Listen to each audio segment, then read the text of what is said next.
জানতাম যে আমার বাসা সব আর্জেন্টিনা, একজন আমার দলে দরকার, এই জন্য ওকে আমি ছোট থেকে শুধু ব্রাজিলের জার্সি পরিয়ে রাখতাম। মা মেয়ে একসাথে ব্রাজিল সাপোর্টার এবং সেলিব্রেশন, অনেক ভালো। আমার বাসার সবাই আর্জেন্টিনা, আমি আর আম্মু ছাড়া। এই জন্য কি আপনারা আলাদা হয়ে গেছেন? জি, আমরা আলাদা হয়ে গেছি। বাসায় আসলে কেমন টর্চার সহ্য করতে হয় আর্জেন্টিনা সাপোর্টারদের? বাসায় তো অন্যরকম ভাবে টর্চার করতেছে তারা মানে যেভাবে বলতেছে যে আমরা, কে কে? আমার বাসার সবাই, আমার আম্মু, আমার হাজবেন্ড, তারপর আমার বোন, আমার ভাই, সবাই হলো আর্জেন্টিনা। শুধু আমরা তিনজনই, পর আমার একটা বিড়াল আছে লিও, ওকে আমি কি বলে ব্রাজিলের জার্সি পরে রাখছি, ওকে আমাদের দলে রাখছি। ব্রাজিলের খেলা দেখেছেন, ফিলিংসটা কেমন ছিল? অনেক ভালো। ওরা ফার্স্ট হাফে অনেক ভালো খেলছে, বাট লাস্ট হাফে যে কোনো গোল করতে পারেনি, বাট এনাফ গোল করছে। নেইমারকে কেমন লাগে? অনেক ভালো।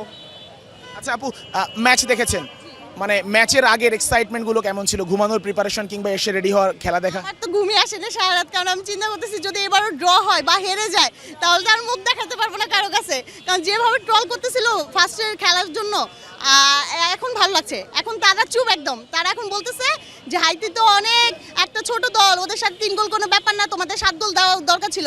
তো ওরা যখন ফাউল করে গোল করছিল তখন সেটা হ্যাটট্রিক হয়েছে, আর আমরা যখন গোল করছি এখন ছোট দল। কে ফাউল করে গোল করেছিল? ওই যে আর্জেন্টিনা আর কারা, মেসি। কাকে নিয়ে খেলা দেখতে এসেছেন আজকে? আমি আসলে খেলা দেখতে আসিনি, খেলা দেখার পরে জিতার পরে এখানে এসেছি। তার মানে কি নিশ্চয়ই আত্মবিশ্বাস ছিল না? না, আত্মবিশ্বাস অবশ্যই ছিল, আত্মবিশ্বাস ছিল দেখে আমরা এখানে এসেছি, অর্ধেক খেলা দেখেই চলে এসেছি। কে? আমার মেয়ে। কেমন লেগেছে আসলে মা মেয়ে একসাথে ব্রাজিল সাপোর্টার এবং সেলিব্রেশন? অনেক ভালো। আমার বাসার সবাই আর্জেন্টিনা, আমি আর আম্মু ছাড়া। এই জন্য কি আপনারা আলাদা হয়ে গেছেন? জি, আমরা আলাদা হয়ে গেছি। আমাদের বাসে ট্রল করতেছিল এতদিন ধরে যে আমরা ছোট দলের সাথে খেলতেছি, এটা করতেছি, মরক্কোর সাথে আমরা ড্র করেছি, তারা 3 গোল দিয়েছে, তো এখন 7 নাম্বার র্যাঙ্কিং এ, আর ওরা আলজেরিয়ার সাথে খেলছে মনে হয় 25 নাম্বার র্যাঙ্কিং এ। এখন হাইতিও তো 85 নাম্বার র্যাঙ্কিং। হ্যাঁ, সেটা 83 নম্বর র্যাঙ্কিং এ। আসলে এবার যারা বিশ্বকাপ খেলতেছে ছোট দলগুলো কিন্তু অনেক ভালো করতেছে, তো আমরা এখন ছোট দল দেখে তাদেরকে ছোট করবো সেটা কিন্তু না, খেলাই।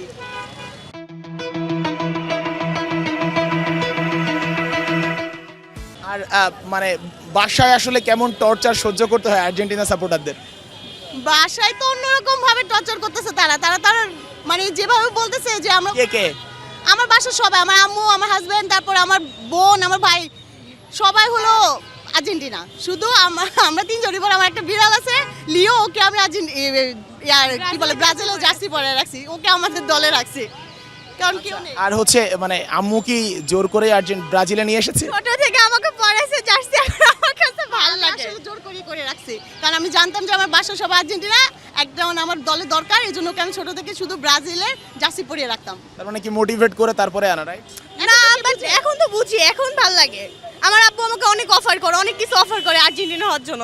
মেয়েরা তো বাবার পক্ষে বেশি থাকে, আপনি কেন এখান থেকে? আমার ভাই আছে না বাবার পক্ষে, আমার কি দরকার? আর্জেন্টিনা এবার কোন পর্যন্ত যাবে বলে মনে হচ্ছে? আর্জেন্টিনা নিয়ে ভাই কথা বলতে চাই না, ওরা কোন সময় কোন দল চলে যায়, ওরা ফিফা তো ওদের সাথেই আছে, তো ওরা অনেক দূর চলে যাবে, ঠিক আছে? আমাদেরকে খেলে জিততে হবে, ওরা না খেলে হবে, ওরা ফাউল করে ওরা জিতে যাবে আগের বারের মতো। বাসায় গিয়ে তাদেরকে কি জবাব দিবেন আজকে দুজনেই? বাসায় গিয়ে কিছু নাই, যে বাসে কিনলাম এটা জাস্ট ওদের কানের সামনে 2-3 বার বাজাবো, এতটুকুই, আর কিছু না। বাসে যা ওরা বলবে, ওরা তো বলবে যে ছোট দল, এগুলোর সাথে তো 7-8টা গোল দেওয়া হয় যে এমনি, ওরা তো বলবে, এইটা ওদের পৌঁছাইতে হবে।